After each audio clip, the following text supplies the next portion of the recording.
9. And this is the Hadley Smart Growth Steering Committee scheduled meeting hybrid. I don't have all the state MGL stuff to read that they do on the planning board, so I'm just gonna say we're gonna open the meeting with a quorum of 4 of the 6 members. We have Ronnie Williams, we have Evan Jacobs, and we have Andrew Gnatic, as well as Mark Dunn. Those are the voting members for the quorum. And we have Evan Mastriani from PVPC. He is the brains. So with that, I will hand it over to you, Evan. All right, so thank you, Mark, and also to the folks who are able to make it. I really appreciate everyone taking the time out of their day to be here, especially during the rainy weather we're having right now. So yeah, we are here just to review some revised material. As I think folks are aware, obviously this went before the planning board first a bit about maybe a month or so ago for their kind of handoff to make edits, recommendations where needed to the 40R draft bylaw and map that was put out here for their consideration. So during that month time, there have been 2 planning board meetings, obviously, that one that I mentioned back in, I think it was July, as well as one that was done back last week on August 4th. And so at that meeting, especially the most recent one back in August, I know that I don't believe the steering committee really had a quorum, I believe, to be there last week. So I don't think there were a lot of members who were able to really see or maybe hear some of the recommendations that were made. Yeah, no, I was on vacation. Can you hear us okay, Andrew? Can you hear us, Andrew? Andrew, can you still hear us? There. I went to move this and I pushed something. Well, it's definitely still transcribed. I think I undid it. He may have bad coverage. Oh, okay. But yes, so I don't know, did anyone zoom into that? Okay. So It's not posted either. I emailed about it earlier. Okay. Oh, the recording wasn't posted yet? Okay. But, right, so I mean, so with that being said, since there weren't, I guess, there weren't a lot of folks. Maybe that were there. Maybe Randy was there? Randy was there, I believe. I don't know, but apart from Randy, I'm not sure if anyone else was there Probably from not. the steering committee. Yeah.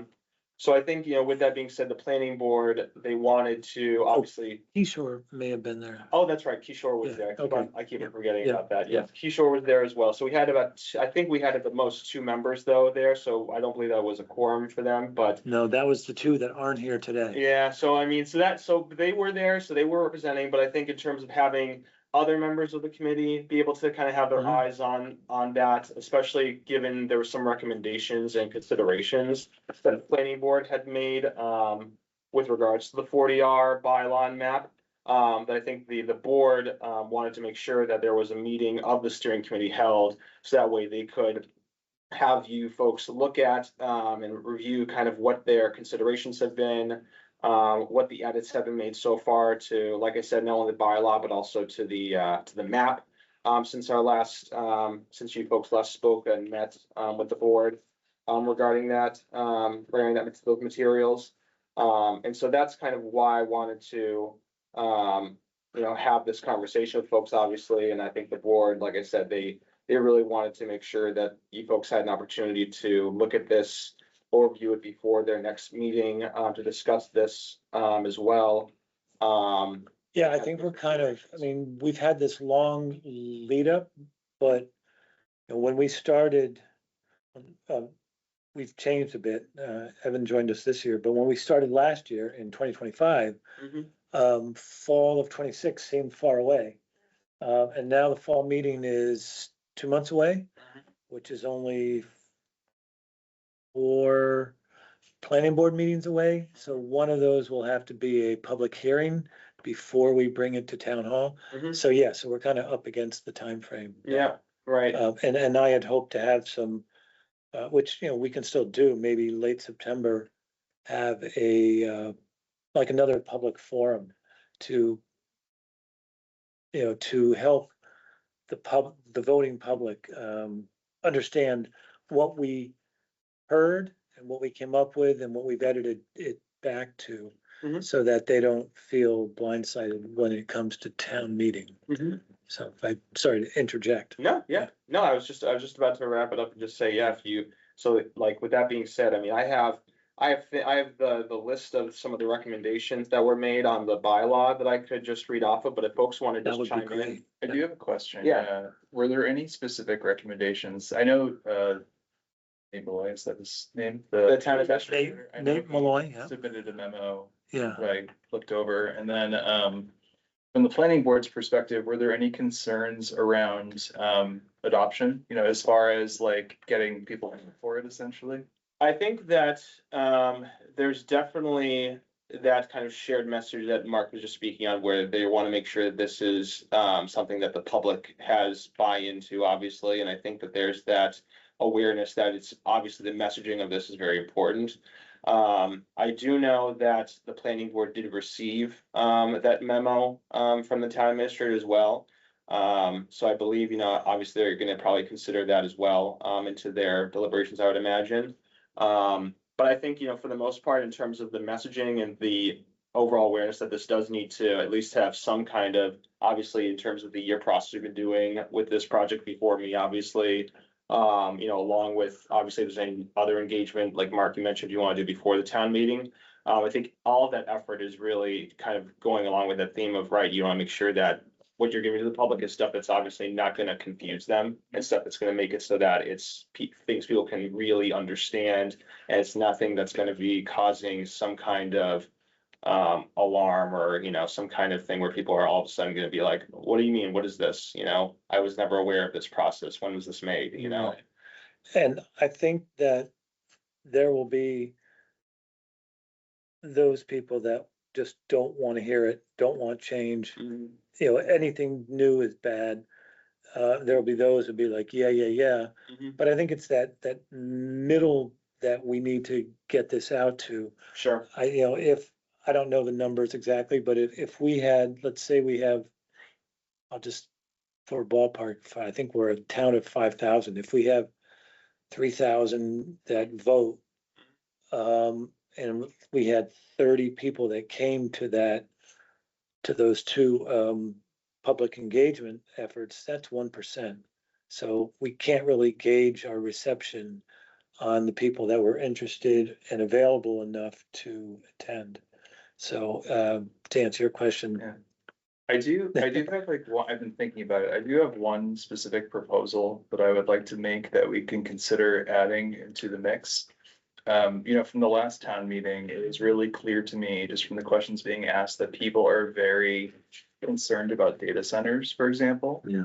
I think we should actually just put a ban on them in general into this and help sweeten the pot, because I think it's something that people do care about. And Holyoke has already made moves in this regard. A lot of other towns in the area are also thinking about it, especially for single use for that purpose. I think it's probably, it would make it easier for people to say yes. Were you allowed to do that? I mean, it sounds wonderful. I don't know if that's something that needs to go through the select board, it needs to go through a process. I mean, if we're gonna have a public hearing, things like that, I think usually take longer, but that might be a bipartisan issue that might go through. I don't know enough about town politics to say if we can add that, like, what do they do in Congress? They call them riders, or they, Yeah, Yeah. well, I was thinking about, this is already a special district, right? So Mhm. it's something that we could probably slip in for this. And, as far as the rest of the town, I think that's a bigger conversation. But at least while we're making changes to the special overlay district, it seems like. Which is largely the industrial district. Exactly, and and it's where business. all the land is where you would even Yeah. consider putting one. Right. Yeah. I have a question, Evan, and how is this, which of these is changed from the original or any of them? So the language in here is not changed in terms of where are these sections. I would say that the only change really is just if we're talking about, things in this document. it has to do with renumbering, for the most part. I would say there's other areas too, like if you'll see the title, it's called Smart Growth Corridor Overlay Zoning Districts, because Yeah. I know there was that whole discussion. Awkward. SCOD, Yeah. and that whole, mishap. So Yeah. we've reworded that to make it, address that kind of concern. As well as, like I mentioned, the numbering structure, make sure it just fits in with the overall kind of existing, structure of the zoning bylaws in Hadley. So you'll see like the 31.1.1 area there. We've reworded, sections, let's see. We've simplified language to clarify the requirements of the overlay district opt-in in section 3.2 here, for underlying zoning district area there.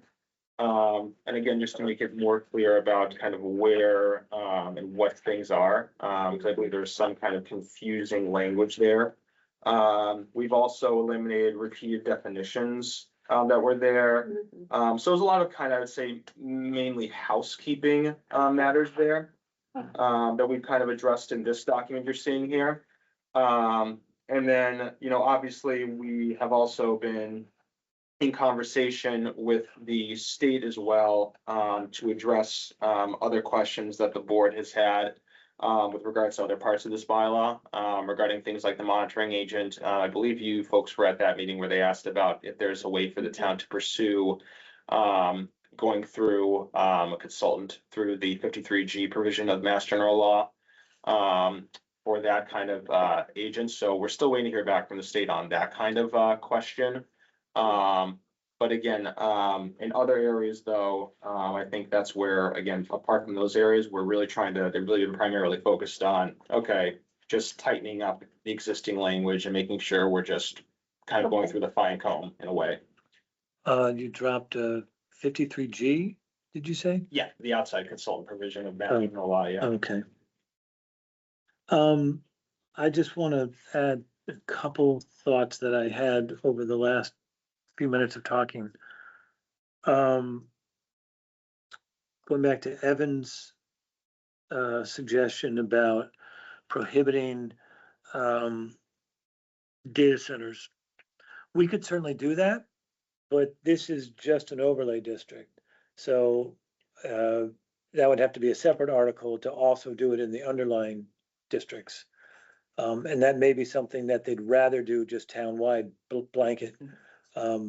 And so, but it might be, I like the idea of saying that no data centers in this overlay. So it doesn't open us up to anything like that.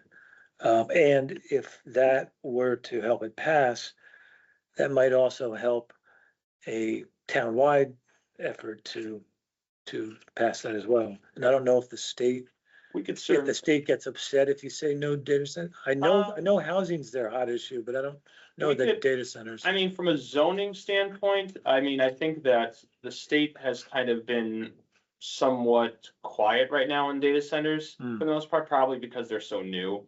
Right now in terms of like the people's understanding and awareness of them.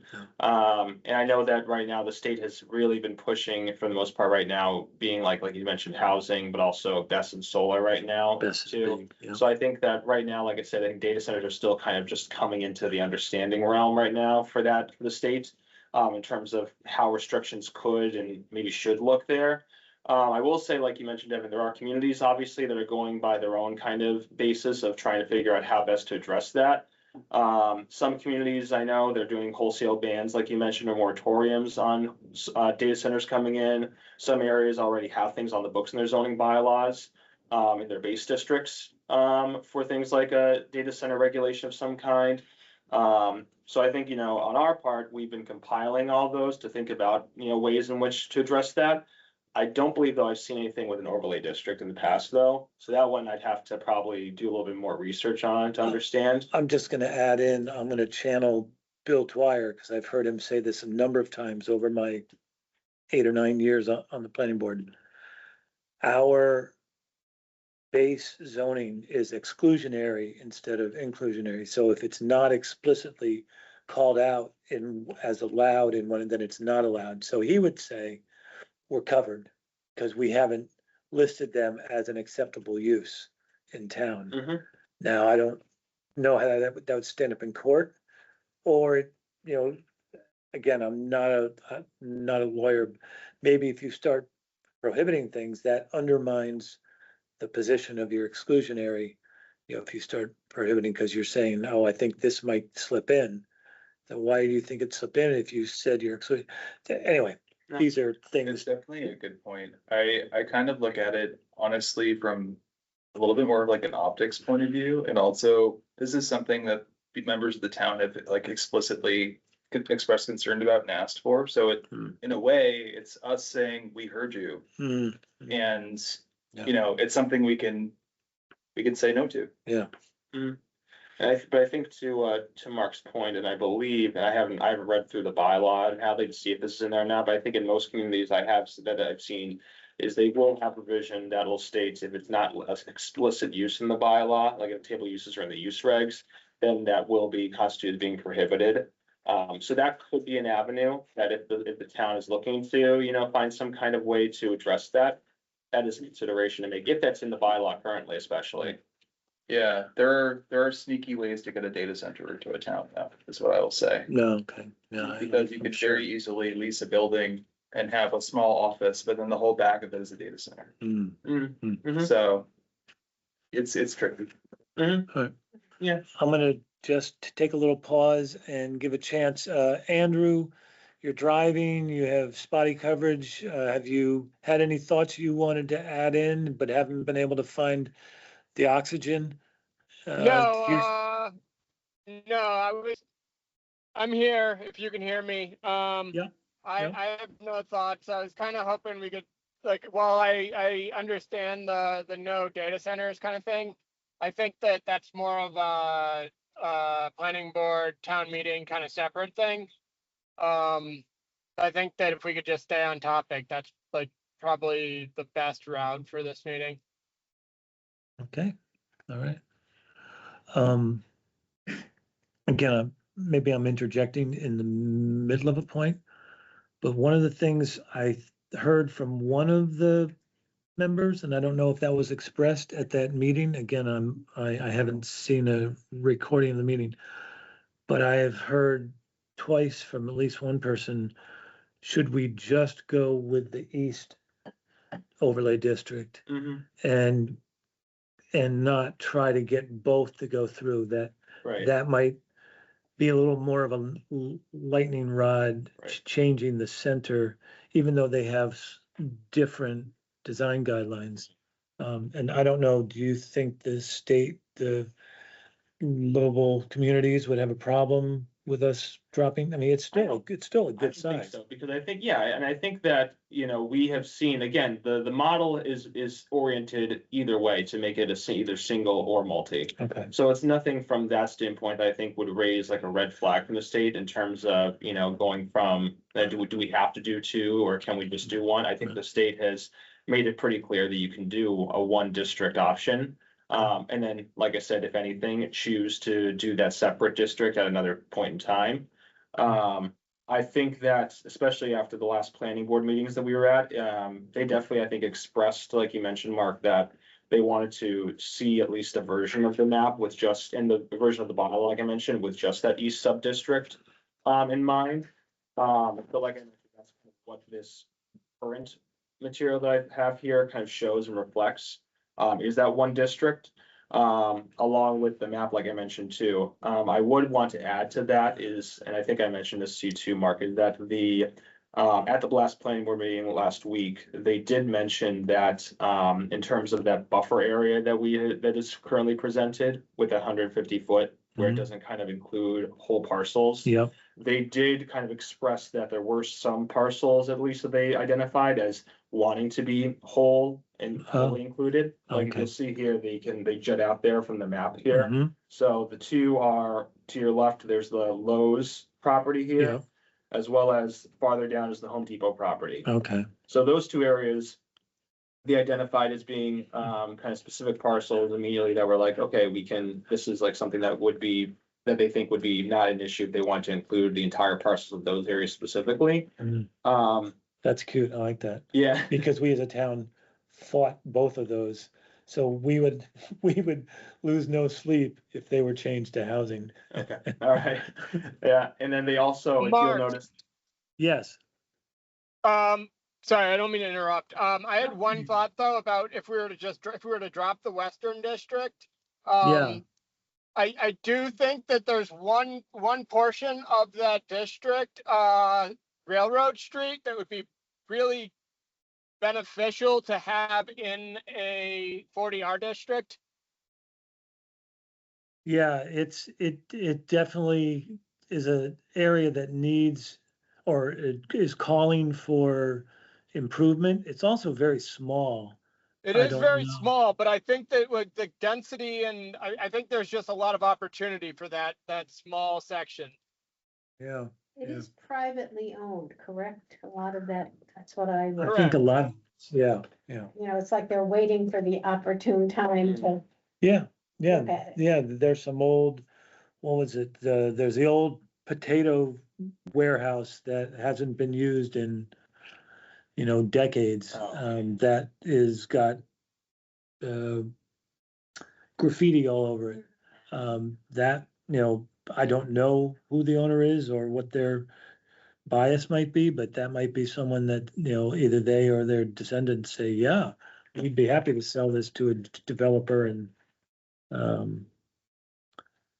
so would that be like a pocket district? That's kind of what I was thinking. Like, I mean, I'm all for like dropping the Western District, because it makes sense to really focus efforts on Route 9 corridor east. Yeah.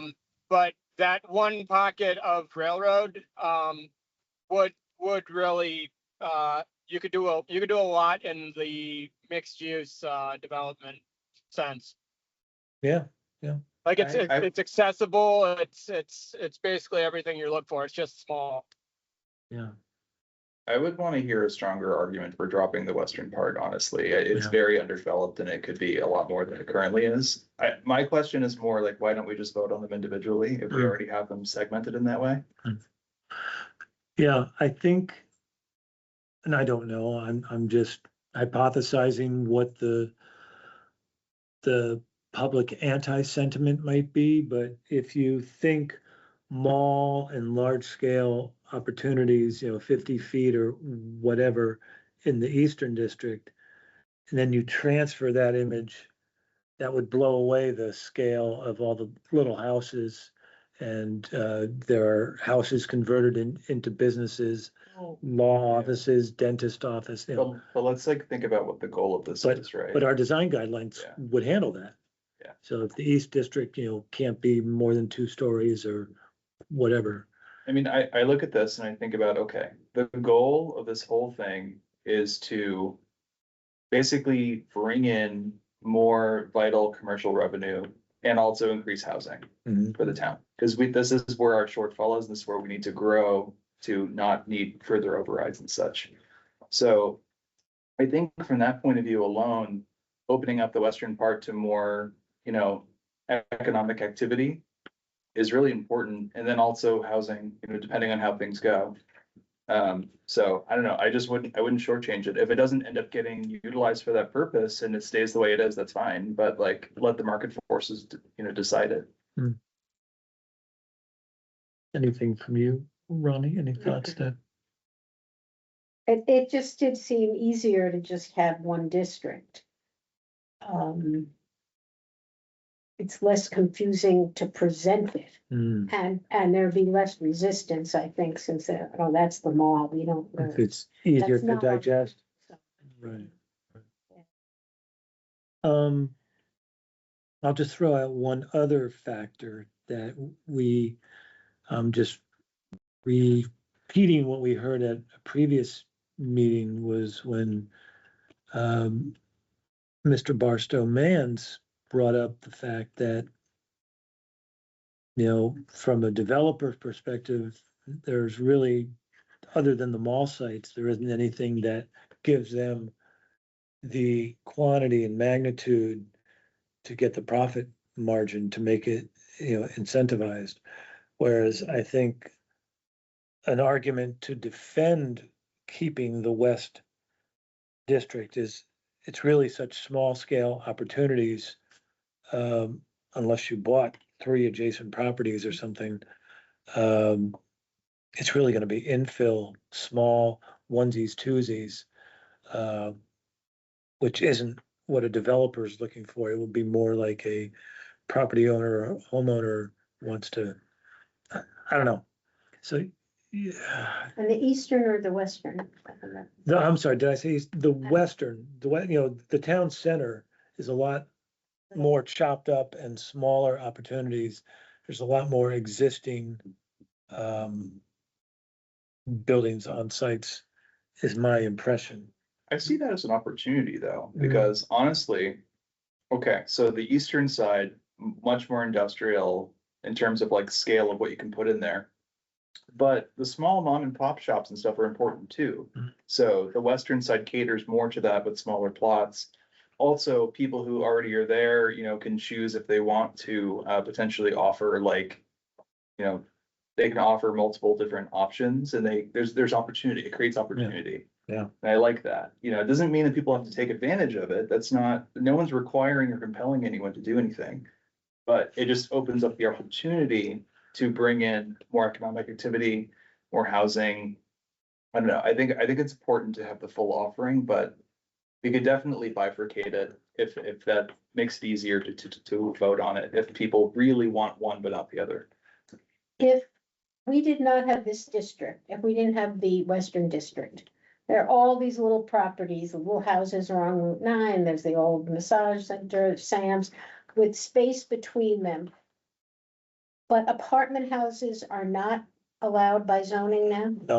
Not So, currently. so a developer could not just start building there unless we have a 40R. Right. Okay, well, I had another thought, if I can reclaim it after that. One was that an argument for the West District being kept and brought to the town floor is that, like Mr. Barstow Mann said, it doesn't have the big opportunities that would attract, an outside or Boston developer or someone, which is what I think a lot of people fear, is someone who's gonna come in, make their dollars and leave and not care about our community fabric. So this is gonna be more of the onesies, twosies, and it's gonna be more likely the people that live here, own here, and find a way to do something and to be coarse, aren't gonna poop where they live. That's an argument for that. Yeah, I don't know. Then you're gonna get, I have a planning board member that every time there's a opportunity, he's gonna say, student stuffers, we don't want student stuffers. I mean, students might love to be in those little, right on the bus line. Well, actually, everything is gonna be on the bus line, so, that's not a different argument. That's something we're gonna get across the board, is, we can't. We've heard that from Kyle and Ken, and I think Evan said too, we can't restrict age. and I'm surprised to see all the houses around town that say, around, right, this part of town that say for rent, for rent, for rent. Mm. So, Yeah. I don't know if students move into them or families, but. Yeah. It's the down season. So any more thoughts on that from the New York Thruway? No, I got nothing. Just Okay, listening and admiring the view. okay. Do we want to try to vote on that, or do you want to just keep working through this and then? I mean, I think that, if you folks wanted to, make any kinds of recommendations, back to the planning board or any kinds of, I think, yeah, if you wanted to make some kind of motion to, refer this back to the planning board as edited, I mean, I think that those are kind of the considerations that are kind of before you folks right now. Yeah. You know, again, I think that that's definitely one of the things I wanted to make sure, like I mentioned, to do is just to take the information that was kind of received by the planning board, their feedback on, you know, what they've been doing right now with this material that's been given to them. And then, yeah, present those to you folks to see kind of where you folks wanted to fall on that. EM, is there any more, we've been popping in with issues and thoughts as we go along. Is there anything else we should cover on, like, maybe we get all the way through the document before we, bring motions? You did say a lot of it was, housekeeping, I would say, yeah, I would say, again, I think the things that we have addressed was primarily, like I mentioned, to do with, there's the new acronym, there's the renumbered sections.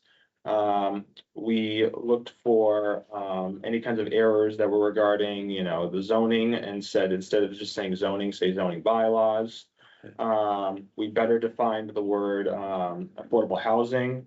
In there, so we have more kind of fleshed out definition than currently what was in there previously, to again, just spell out what we're talking about when we mean affordable housing. Which is kind of just referring to what the EOHLC definition of that is, as well. There's also moving the definitions, so now they have their own dedicated section in there as well. did I see that at the end? Should be at the very end here. Yeah. And then, we tried to really go through and where there were opportunities to just again, reword and emphasize the fact that this is an opt-in program, kind of just taking those opportunities to emphasize that in those appropriate areas of the bylaw. We also made sure to, like I mentioned, if there's any kind of repeat definitions, eliminating those.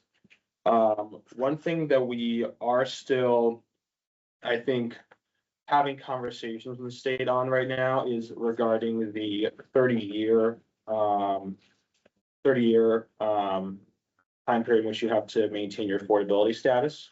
The planning board had, I believe, broached the topic of the possibility of changing that to an in perpetuity. In perpetuity, which and- might just kill development, but still, Yeah. that's So- something for discussion. It is something that we did hear back from the state on that aspect, and the state did say that, with regards to that, there is the opportunity, the town can, if they so chose to make it, they could do that, make it in perpetuity. Because that 30-year is only the minimum. So you Okay. could theoretically go above that 30-year if you so chose to do that. Wonder if there's some way we could incentivize that, like with well, I don't think we'd probably need millions in our affordable housing trust to incentivize anything to go that far. Yeah, yeah, and I think that there's, obviously, I think there's pros and cons to that, regarding, trying to lengthen that. I do know that the whole thing about the homeownership trust too is something where the state has tried to make sure that in terms of the amount of funding that's allocated, they want to, they've been emphasizing to really have towns be, strategic about how they use it, obviously. So, I think that with regards to the time period though, I mean, I wouldn't know about too much how you'd go about incentivizing that within this current bylaw, having a program like that. Is there something, I mean, I don't know if this would even fly. Could we suggest that the affordable units have a pilot instead of being taxable? So that, one of our driving things, other than compassion for having affordable housing, is also to drive, the town has a revenue problem. So if we have 15% affordable, still have 85% that would be taxable. I don't know, I'm just thinking of that, maybe way outside the box. That And, could be. and when I say pilot, anyone who's not familiar, that's payment in lieu of taxes. I mean, I think it's I feel like it's something that would be attached. I mean, you probably, I have not seen a town, a statute or a bylaw for the overlay districts that would just a pilot for just that district. Yeah, Traditionally, from what I can recall, pilot programs are usually tied to, like a specific, kind of development versus an area of that development per se. So it would primarily, it's primarily done through like more of a, I would say, a town-wide approach versus something of like attaching it to a specific parcel Mm. or area of town, like tying it to an overlay district, for example. Yeah. One thing, and I think I'm just in terms of outside the box thinking that it kind of came to me, and I think I mentioned this to the steering committee at like a previous meeting is that the town could explore, and this is again is separate from the overlay district, but in terms of achieving some kind of, incentive programs for these folks, one of the options that I mentioned, I think to the folks was something of like a DIF or or a district improvement financing, program where it operates kind of like a TIF, which is, tied to, obviously, it's tax increments financing. And what a TIF does is it operates by reducing the amount of property tax that a developer has to pay to the town upfront. And so what happens is that in exchange for not having to pay a lot of it upfront, they are paying a slow increase of that over time. So it's usually around a 5-year period. And then after the 5 years, they end up paying that full property tax they're gonna have to pay for that new development. So it's a way of giving a break, like I said, incentivizing new development. And what a DIF does, it operates similar to that TIF that I just mentioned, but the catch to that is that those funds, there's a portion of those funds that are then paid from the developer, and they have to be dedicated to public works and improvement projects within the town or within that district. that was a district improvement. District increment financing. District increment. So that TIF is kind of like a tax ramp. Mhm. Yeah, Yep, exactly. So, like, for example, for a TIF, if someone were to open up or expand their business, for example, obviously that's gonna bump up, depending on the business, it would bump up their property tax rate because they're adding on to what currently is there. So, instead of having to pay that new tax rate up front, you're paying that over a 5-year period of time, incrementally increasing after that 5 years. okay. So it's just, I think, a way, if the town, like I said, if they wanted to explore, that could be an option, like I mentioned, for something like this, where you're talking about like a district, you go through maybe the DIF route. As a consideration, for doing some kind of, incentivization program for people to buy into this district. But I think, apart from that, in terms of, like I mentioned, the pilot program, that one I've seen less of that happening, especially with regards to tying it into a district, though. Okay. I like the concept of the DIP is in terms of just, there's already like a stated goal in the beginning about like stormwater handling and just in general infrastructure. Mhm. So I like the idea that it's not just it's not a tax write-off, it is like primarily an investment in the infrastructure of the town. Mhm. Which I think is positive and good. Mhm. So I like that conceptually. And you're talking about the taxes with the tax option.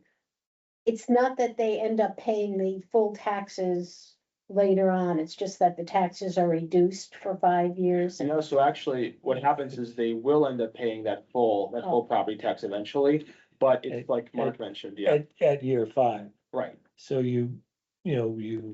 let's say you've just spent all this money on investing, building this thing. We ease you into the tax rate. But on year 5, they're not paying the taxes that they didn't pay. No, you're Oh, not paying back Okay, the that's. slice of the ramp. That's the incentive. That doesn't, we don't regain that. Yep, it's basically like the idea, I guess, is pretty much to eliminate that sticker shock of like, oh, we have a new development, but now we have this huge tax rate now we have to pay. Okay, my shirt on. Okay.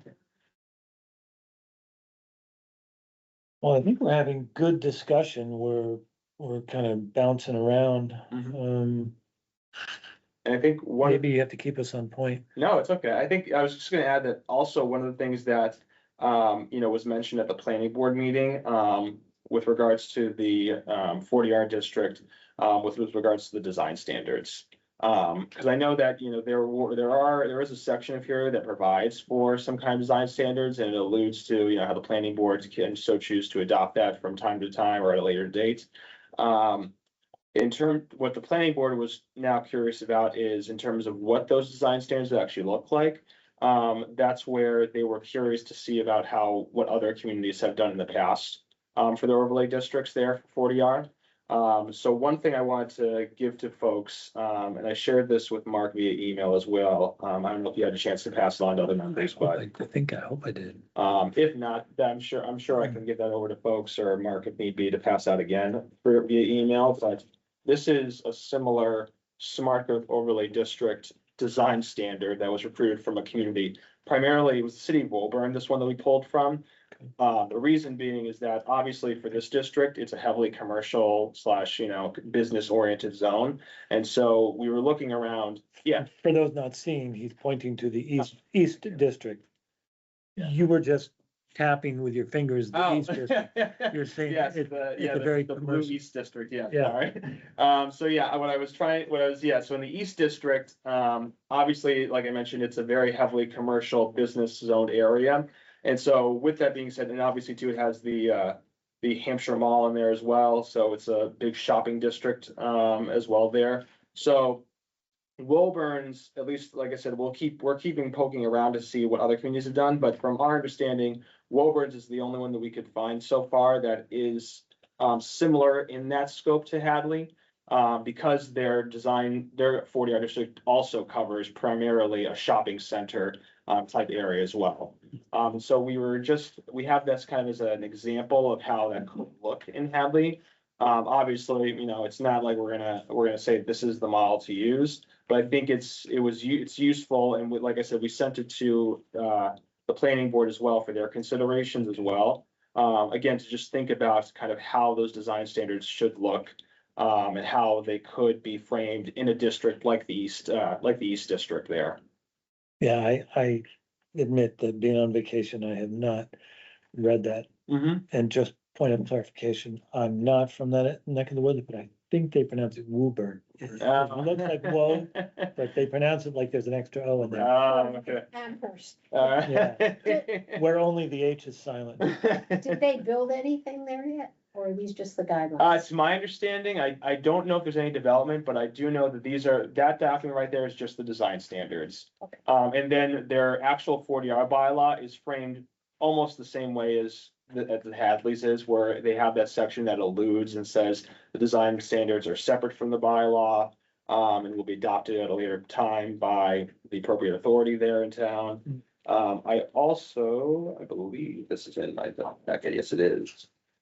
This is also kind of some revised wording in which, again, we showed it to the planning board and sent it to them to kind of see how that could look in terms of referring to that separate document Thank you. more clearly.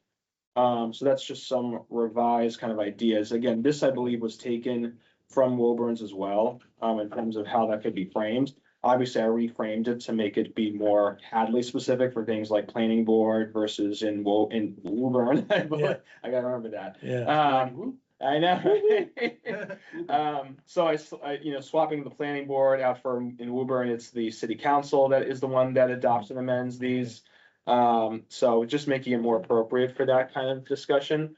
Having already admitted that I didn't have time to look at this, do they have different guidelines for different districts, or is it really? No, that's their only district. So that's Okay. one district, Okay, for that area. so, It's definitely, it seems smaller, like basically, if we were to equate it to what we're doing, it would essentially be the Hampshire Mall, maybe like one adjacent plot. In essence, I mean, yeah, I would say you could probably make that, I would say like the scale is obviously smaller, but I think just the dynamic though, I mean, I think the reason why we chose that is because it's probably the closest in similarity to character in terms of Hadley too.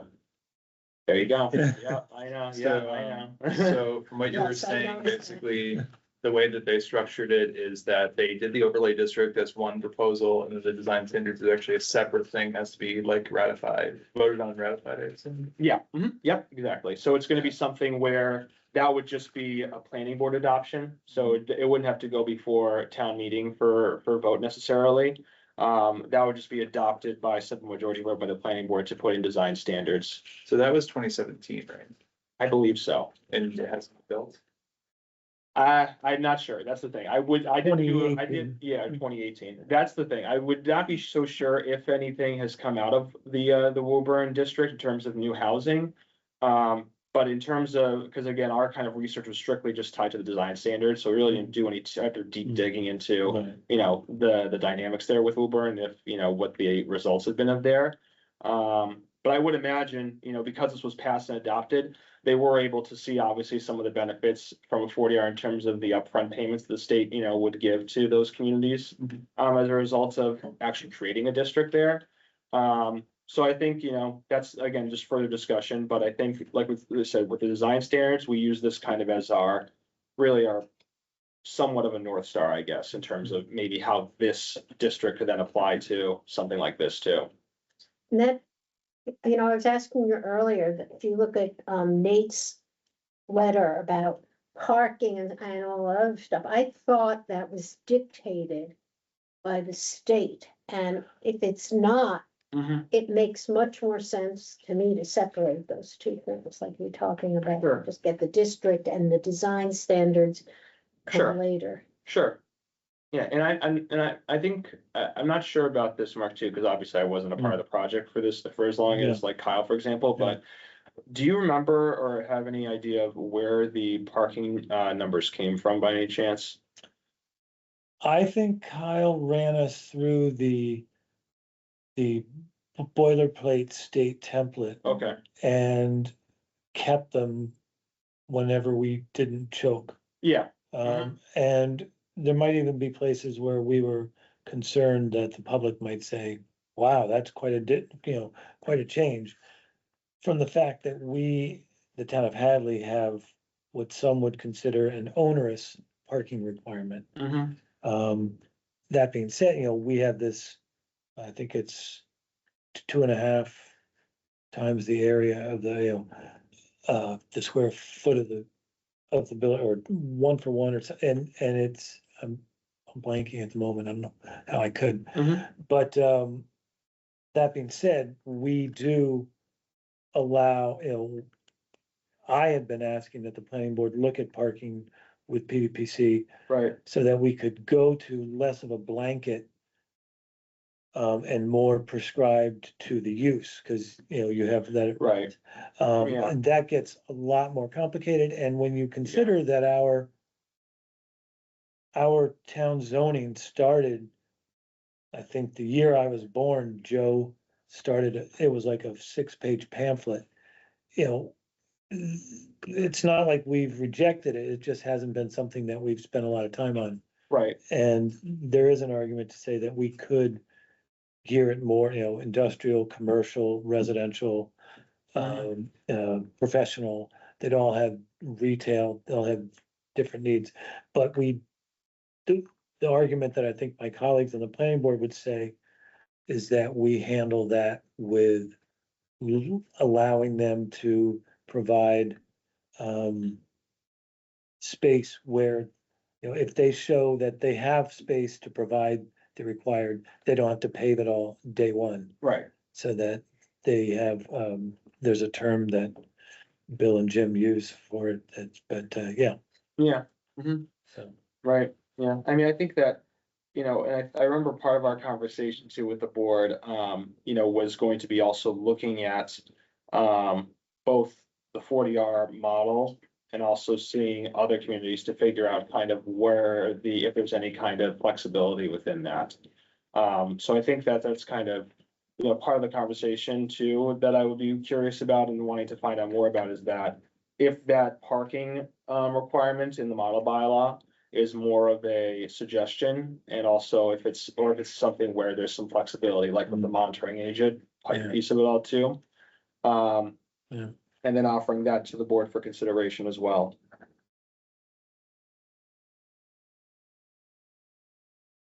I just don't know if presented to the town and if we don't say nothing above 4 stories, that might be a reason people voted down. So I don't know if we can include some design elements and not others. I think that I think that in, in terms of, what's currently, in the bylaw, I think that, there's definitely, I think that there's some room where you could work in terms of, keeping some of the language. I think that, where the board was trying to figure out, having a design standard, separate document was really to just make it so that they could have an in-depth document that, like Woolburn's, goes really, really kind of tries to cover as many bases as possible in terms of how, the standards and how things should be laid out. Where maybe, you wouldn't be able to necessarily do that within the constraints of just a bylaw itself.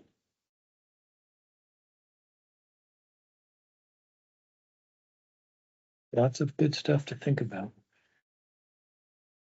Not lots of time to decide. I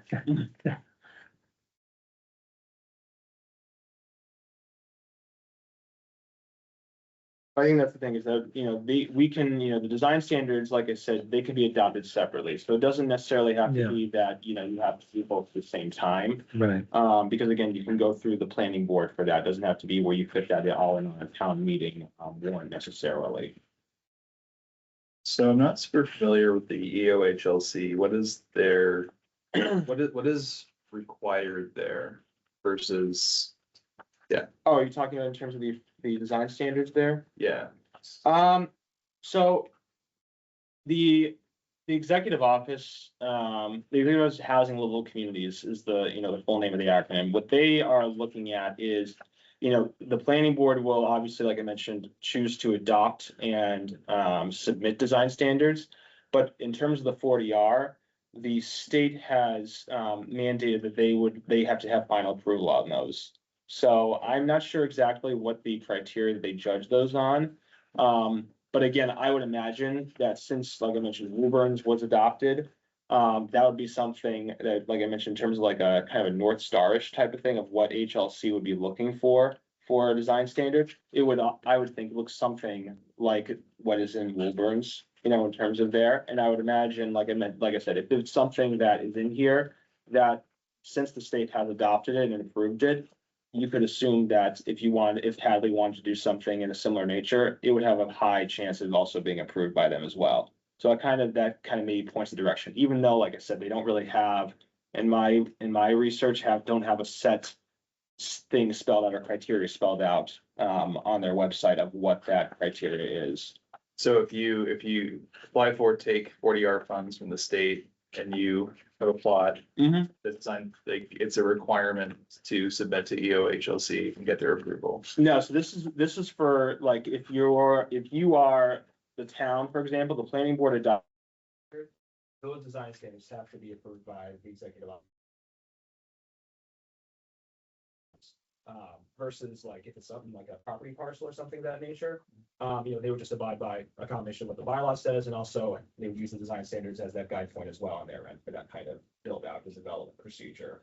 So the developers don't have to submit any kind of design approval process to the state, though.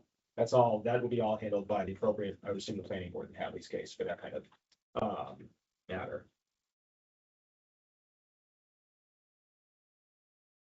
Didn't we talk about the East District versus West District dimensional standards? And I thought they were each gonna have their own design standards and their own dimensional, that it'd be looser.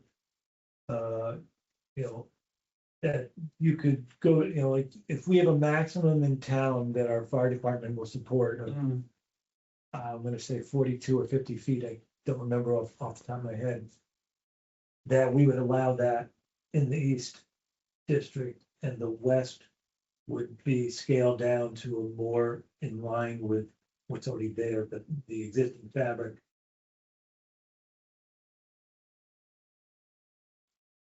This is the old, That's the old version, but it's not in what just came out. This just has one, I'm just looking at the 31.6 dimensional and. Yeah. I was looking to see where the east and the west is, and so I don't know if that's something that they asked to combine or. Well, they did, I mean, they did ask us, the board did want us to have a bylaw that was just for the East District. Okay, So that, I mean, that could, if you, yeah, there's not gonna be necessarily something that's like east and west in this one, because it's just really for the East District Okay, here. okay. In terms of in terms of the requirements here, I would have imagined, and I could be wrong, but I would have imagined that we took this from what was in the previous East District, requirements. But if that's something where it's not reflected in there. Like I said, this should only be for the East District. This is not necessarily gonna be both west and east in this one. And if this is east, don't quote me, but and I'll have to check and Chief's retired, so I have to ask the new chief, but with the new truck. And I think going to the west, going with the East District, we'd have to go to 4 stories, you know, the 3 stories on the 4+ units or the mixed use. I don't, yeah, I think.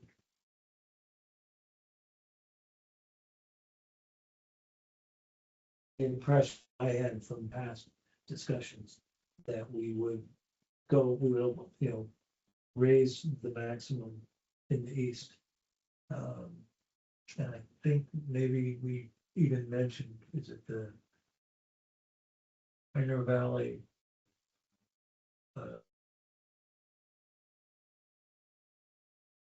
What's behind the old kids' sports? That's gotta be 4 stories at least. That's probably the tallest thing in town.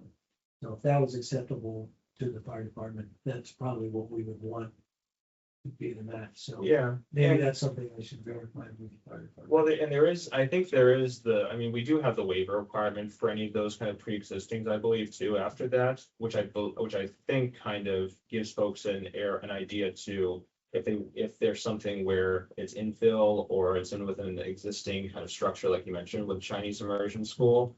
I think that's kind of where the waiver maybe would be an option to kind of be able to be, so you don't have to necessarily be hamstrung into that, maybe. But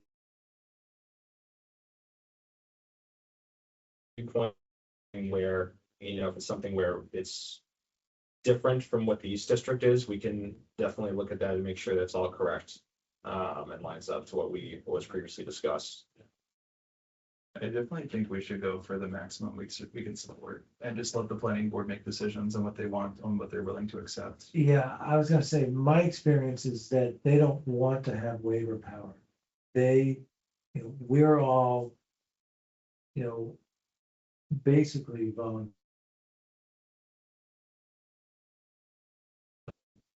500 if you're.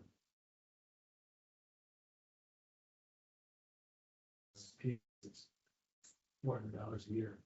So we don't have the time and the bandwidth to get into that, and so we generally have enforced what we have, and if we want to change it, we change it in front of town. And if someone wants to go behind us, they can go around us, they can go to the Board of Appeals. But when we have a strong opinion on it, we will go and argue against them at the Board of Appeals. So that's kind of how we have operated. You know, I hear that, and probably a lot of towns would do it more loosey-goosey.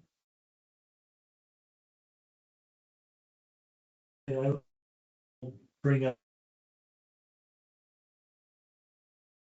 Yeah. And see what what his feel is. Yeah.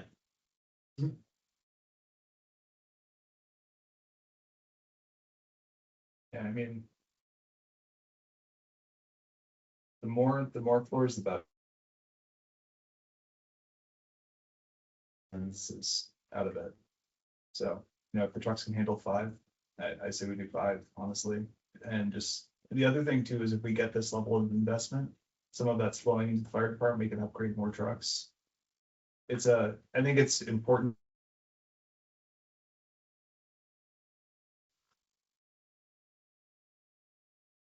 You're gonna have, that's gonna help drive revenue.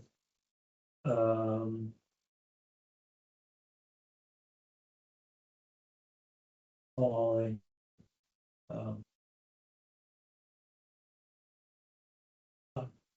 that's why we're trying to do it where the infrastructure exists.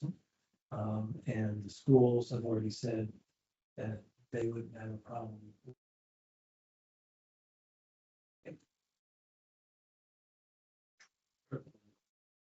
No. So, we are coming down to 20 minutes left. So if we have 5 or 10 minutes for procedural closeout. I'll also just step back in that we jumped over the agenda item for public comment, but I don't see that we've had any public attending, so I would say that we just skipped over that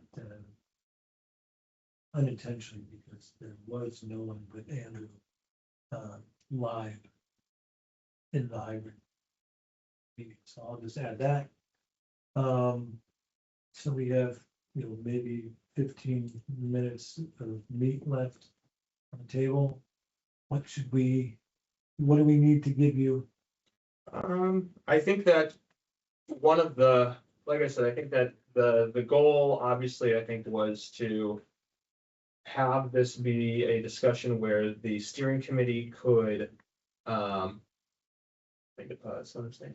You're good. Okay. I think this was a discussion the planning board just wanted to make sure that folks here had the opportunity to look at, with regards to, these kind of edits and recommendations that have been kind of discussed, since you folks last got a chance to meet with them. And again, I think that if there's considerations that you folks want to bring to the board's attention, I certainly think that's another reason why they wanted to make sure you folks had this meeting, was to discuss that. Think about if there's anything that you might want to do for, in terms of the next planning board meeting. I'm not sure, I can't remember if we had said that it was gonna be a joint meeting again, or not, but, I don't. yeah, but I would say that if it is, using the opportunity, if that's the case, to talk about it then, maybe would be a good option.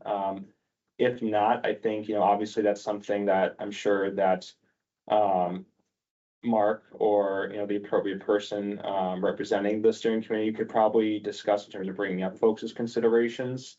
That should be thought about with regards to the 40R bylaw map. And I think, yeah, again, apart from that, like I said, I think that's really the main goal, was to make sure that the process was, included with you folks in it. Especially, like I said, where, you folks, for the folks that weren't able to attend the meeting, the planning board meeting where they discussed that, they want to make sure that those thoughts were being conveyed to people about what they talked about, so you guys aren't in the dark when it comes to that whole process. So yeah, I mean, if there's any thoughts or any considerations that weren't talked about already, I think that, I'm happy to jot them down and, consider them and add them to my list here to communicate to folks. Or like if there's any, like I said, to this, or if you have any thoughts again on what we were just discussing too that weren't shared, I think that's again what I wanted to use this meeting for on my end at least.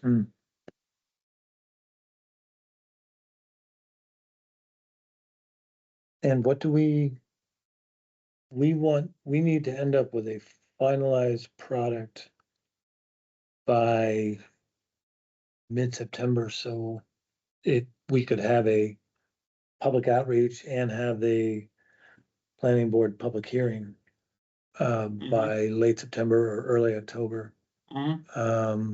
I don't remember what the October meeting date is. Does anyone? I've heard it, but I don't remember what it is. For town meeting, Yeah, yes, special town meeting. So yeah, so I'll have to look into how many meeting options we have left. I think at least I need to touch base with the planning board again, or we as a committee meet with them again jointly, before we finalize this. So we should meet again in mid-September, maybe? Yeah, I believe the next planning board meeting is on the first, if I'm correct, Mark. It's just not gonna be one, it would be a discussion, so that's why the planning board is okay having it on the first, I believe. Okay, Because the primaries, they're unable to take any action during that day. Okay. So I think that they were still okay with having that, be the purpose of the meeting is just for mainly discussion points. okay, I just wanted to add that to that in terms of opportunity. I mean, September first is to be the next planning board meeting date that we have regularly scheduled with them. Okay. So I think, you know, like we mentioned, that, could be considered. In terms of the meeting date, obviously, like you mentioned, you know, Mark, I think that's if you wanted to make it so that this was potentially going into town meeting, you know, having it be so that there's the proper space that needs to be given to make sure that it's advertised, and then also having space for the hearing to make sure that it's within that time frame. That you need to be having it before it can go on the town meeting warrant too. You know, I think that all makes sense, from a logistics standpoint on that. And yeah, I think that, like I said, if there's any kind of revisions or any types of materials that you folks want to send, or maybe, like I said, you want to have for considerations to the planning board. I mean, that's what we're here for too, is to make sure that, you know, those materials can all be produced, and anything that we can do to be helpful with that. You know, obviously, that's what we're here to do as well. Maybe you could share what notes you took during the session, just to capture, you know, what we had spoken about, and then if there's anything missing, we can fill in. Yeah, no, yeah, I can definitely do that. Yeah, I can definitely do that.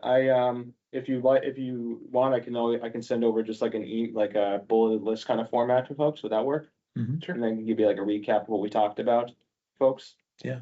Okay, all right, perfect. That would be great. Yeah, and then you said, Mark, I think you mentioned you were gonna get clarification from the board, and if it's gonna be a joint meeting again. Yes, I have that on my to-do list here. Okay. Perfect, yeah, of course. I may have listed something else that someone can remind me. What I have so far is ask the new fire department chief, about the maximum height versus ladder and trucks. Ask the planning board, do they really think we should go east only, or could we do a west or a smaller west, for example, Railroad Street? Mhm. So I'm gonna ask them that. Mhm. And ask them if the 9-1 meeting, they want that to be joint with us. Mhm. Was there something else? A separate vote, if we do two districts. No.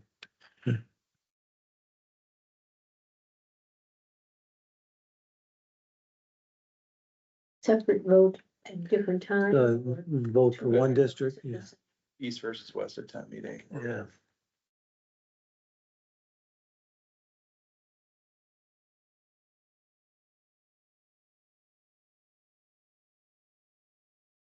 We may say that's too complicated, anything that's not simple is gonna hurt us, but it's, Yeah. if you don't ask, the answer is no. I think people So- like options. Yeah. I mean, we voted for both overrides. Mm. We got it done. Yeah. As confusing as that was. Yeah. One is only Yeah. one, two is 1 + 2, 3 is 1 + 2 + 3. Yeah, it was interesting to try and keep that clear. Okay. Good. Thank you, EM. Not a problem. And just to reiterate, so that you renumbered this Mhm. to fit into our, you know, section 31 is kind of the next section or reserved for this, okay. Mhm. Good. I believe it's like the special regulation section of the bylaw from what I remember, so it's in that area. And then there are some places that are yellowed, Yeah, there's like a handful of Oh, spots, yeah. it still says Escod, acres. Yeah, so what, that is something that I think we were left over from what we were doing last in terms of like before we decided, got that decision from the planning board on things like the SCOD, like if they wanted to keep it SCOD, if they wanted to make it SG cod instead.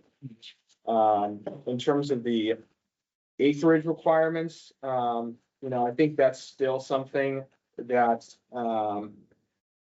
we're trying to, there was some discussion still on the board in terms of what that was going to look like. I don't think there was any kind of definitive kind of, option that the board has mentioned, regarding the approximate acreage size. I think we still have to get that to them in terms of what it's gonna look like, because we were still trying to figure out what exactly the district that would be chosen would be, right? So, now that I think that we are, I think, on the track to what this district is gonna look like, I think it's just making sure that we calculate that correctly, but that's really why those X's are in there, just because it wasn't set in stone yet for the most part.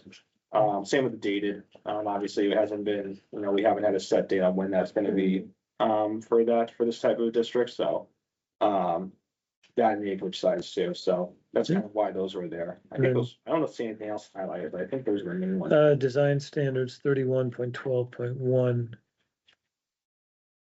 That must just be referencing, or leaving yourself an opening to, Yeah, usually usually when there's X's there, that's usually gonna be why, is because it's a placeholder for now until we have a set answer on one of those matters. okay.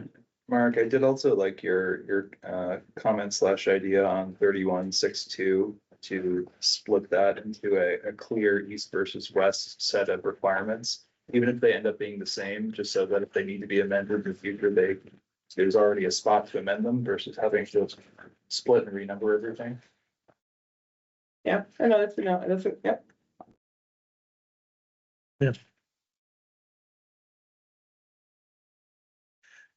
Yeah, I mean, if we add a east-west, maybe we just redesign the table. I don't know what would make more sense, or to have a separate paragraph. Mhm. And I've forgotten how we left that with Ken and then, with, Kyle and then Ken, but I think we were trying to do as much of it standard, homogeneous across both, and just limit, instead of repeating everything, and just make separate what was different, which would be the dimensional, Mhm. density issues and the design guidelines. Mhm. Because it'd be much looser in the east and, more traditional in the west, Sure. so. So- looking at this, it shows the parking requirements. And are we saying that's gonna be part of the design section? I would say that the design standards, they can be part of it, but I think that the purpose of the design standards really are to make it so that, the actual look of the structures that are built, that it maintains some kind of cohesive standard with that. Versus something like maybe the parking requirements where it's more of a safety / traffic kind of, purpose there. I would say that's kind of the difference between, the main difference between those two kind of Does documents. Nate, and then I'm looking at Nate's thing, he said, don't pay attention to the parking, let the developer deal with that. And I mean, I know it's just his opinion. Yeah, yeah. Mhm. And he, he comes from Amherst with planning experience. Yeah, I think parking could easily be a lightning rod that we have to deal with, Yeah, you don't put parking in, but like. Mhm. because the Yeah, they state do. wants you to put maximums. Mhm. The traditional planning is to have minimums. Sure. Um, And I think that's kind of where, you know. Unless you're Joni Mitchell. Yeah. I think that's why we were, you know, we had talked with the planning board too, is why we were gonna be doing some research on our part too, to see if there's any kind of logo room with that as well, and offering that as well. I think that we'll definitely, I think, have some considerations for at the next board meeting on the first for that kind of parking space, if there is any to be had. But I think there is gonna be some kind of, if there is some kind of considerations that could be made, I definitely wanna make sure that we can offer that to the board. For an option if they so chose to do that route, you know, if it is in fact something where it can be flexible with parking. It was my understanding that if we didn't put parking in here, then they would default to the underlying district, which is the townwide, which I thought Kyle said the EOHLC probably would not like, because they're trying to get density and less parking, and the whole idea is that you're going along the corridor, the transit corridor. Right, and but they may also be thinking more urban, and that's the argument you're gonna hear, is like, oh, this is designed around Right. the Boston and the outlying metropolitan area, where people have a robust transit system that they can work and not have a car. That's not the case here.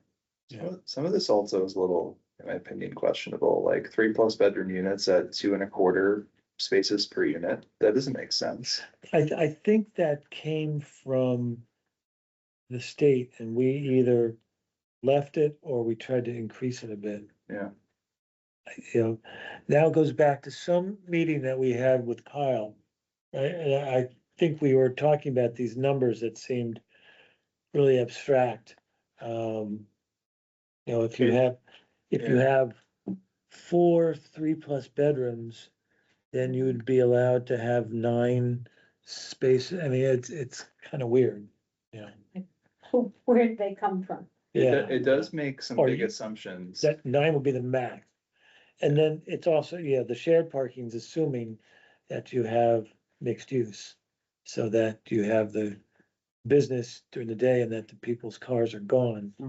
Yeah, mixed use, and that people who live there go also work and aren't there during the day. During the same That's not hours, always true. or aren't doing a night shift. Yeah, or they're not retired. Yeah, right. No, it does make certain assumptions that may or may not land so well in the rural community. I mean, a car is kind of required around here. I mean, you can take the bus, but it doesn't go everywhere. Or every time. Yeah. And are those new houses in Amherst that are about to open on 63? Mm. That's not part of a 40R. I know they're affordable. I believe Amherst does have a 40R district, but I can't remember where it is Yeah. located. We're on 63. They're right, they're near the co-housing unit. They're just past there. They're lovely. Is that, Keter is, oh, Kiter? Kiter Is is that north of the whole Coles complex? Yeah. Okay. just north of it, and it's on the east side, Mm, and they look quite very well done. But Oh, it's not I don't, really on that much public transportation either. no, mhm. so I can't imagine that was a 40R. Wasn't there something about it had to be half a mile to, Oh, to major transit. yeah, Yeah. Mhm. unless there's a PBPA that, or that goes through there, Well, it PBPA. does, right at that big intersection in North Amherst. Yeah, so maybe that's how they, If it is possible, 40. possible. Mhm. Yeah. All right, I think we're running out of time, although we started late. Anything else that, No, I think, you know, like I said, I just wanted to make sure that I gave some considerations to you folks and some material to look at. And then again, like if you had anything that you want to bring to the attention of the planning board from that, Mhm. I think that's, something again that we want to make sure, that I wanted to make sure that got done to make this the process that's, open, something that's not a closed door where it's just the planning board, like I think the board said it too, they wanted to make sure the steering committee was involved in this too. So I think from that aspect, again, if it's something where we can have a joint steering committee and planning board meeting, great. If not, then again, having those concerns relayed to Mark, I would assume, or to one of the other planning board member representatives as well, for the planning board to consider as well. Yeah, I would say the one thing that just gives me a little bit of pause is this plus is a problem for me. 3+ bedroom unit Yeah, area. because it doesn't scale. So I think there should be some consideration of saying however many bedrooms, there's a scale factor, so it flexes with however many you're gonna offer. Because it basically implies that if you have if you had like a 5-bedroom unit, they would only have like 2 spaces, Yeah, which doesn't make sense. although you would think that the third, fourth rooms are kids that, It's an assumption. yeah, And I know. Teenagers, I mean, look That's at these right. houses, kids are staying, Mm. coming back after college. Mhm. Yeah. Um. Yeah, I don't know, I think, I feel like I hear Dylan Barstow Mann's saying, you're not gonna see those numbers, that those aren't dollar signs for developers. Oh, yeah. They're gonna do a lot of the, Let's put it this way, I'm an engineer, so Yeah. I look at everything and Yeah. I try to poke holes in it, like, how is it gonna break? yeah, And Yeah. that's definitely an obvious one. yeah, okay. Yeah. Good point. I think at this point we should, you still there, Andrew? Still here. Okay. Anything to add before I go to scheduling our next meeting? No, I do think that like, while the development like aspect is, crucial, I've seen a lot of developers build some buildings in places that don't really make much sense, that don't seem like they'll be very, profitable. So, I mean, I don't think we should necessarily try to tailor things to the developer. Sure. Good point, thank you. Scheduling. August 13th is where we are. A Wednesday, if we go back to Wednesday afternoons. The 2nd or the 9th, September. I Like could if we're- possibly, Go Go on. ahead. no, I'll wait.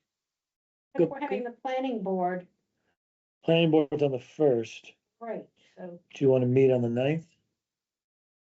well, are we meeting, we don't. Or should we meet before that? Yeah. I think should meet before that personally. Which puts us at the 26th, which is just less than 2 weeks. I don't have a problem. We could even do a short, maybe an hour instead of an hour and a half. You want to try to do 5 to 6 or 4:30 to 5:30, something like that. So which day? Wednesday, the 26th. Oh, So in September, that's a Saturday. this is August. Oh, August. August. Yeah, Yeah, I have a 4:30 appointment, but I could probably reschedule that. We want to tentatively say the 26th at 4:30, and then I'll see if our next meeting is joint with the planning board, and if they need us to do anything before that, then we keep the meeting. If they don't, then we meet after that Yep. meeting. Does that make sense? Yeah, I think. Yeah, Yeah, I think the board, I think again, I think the last meeting we were at, the board was planning on, you know, at the very least, having their next meeting on the 1st of September still. Yeah. So, if that wanted to be a joint meeting or not, yeah, I think that's, like you said, Mark, sounds like something just needs to be clarified. Okay. All right, so let's tentatively, unless anyone disagrees, let's tentatively say we'll do 4:30 on Wednesday, August 26th for maybe an hour-long meeting. And I'll get back to you in the next week with if that's gonna happen, or if it's more like we're gonna have work to do right after the planning board meeting.